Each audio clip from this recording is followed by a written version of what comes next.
આણંદમાં આવી viral product શોધી રહ્યા છો? ઉનાળાના માટે સ્પેશિયલ ફેન લેવા છે તો આ બધી આઇટમો હોલસેલ રેટમાં મળી જાય ને તેવી જગ્યા બતાવો.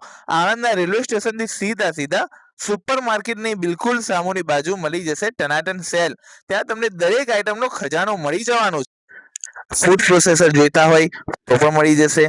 મેકઅપના બ્રશનો સેટ જોઈતો હોય, મેનિક્યુર સેટ જોઈતો હોય, સીઝર જોઈતી હોય, તે દરેક વેરાયટી આ ટનાટન સેલ ઉપર એકદમ હોલસેલ રેટમાં મળી જવાની છે. બાળકો માટેની ટોર્ચ, ફેન જોઈતા હોય તો ફેન પણ મળી જશે. ટાઈમર માટે ક્લોક જોઈતા તે પણ મળી જશે. મોબાઈલ સ્ટેન્ડ જોઈતા હોય, જ્યુસર જોઈતા હોય, આ દરેક પ્રોડક્ટ તમને ટનાટન સેલ ઉપર મળી જવાની છે. તો રાહ કોની જુઓ છો? જલ્દીથી વિઝિટ કરો ટનાટન સેલ આણંદના રેલવે સ્ટેશન પાસે. અને આ ચેર જોઈતી હોય તો પણ બાળકો માટે બેટ, ટ્રોલી જોઈતી હોય, મોબાઈલની એસેસરીઝ, મોબાઈલ માટેના ઇયરબડ, સ્પીકર જોઈતા હોય તો આ દરેક વસ્તુનો નવો સ્ટોક જાઈ ગયો છે. તો જલ્દી ચાલો નહીં, જલ્દી દોડો અને વિઝિટ કરો ટનાટન સેલ. જલ્દી આવી જાઓ.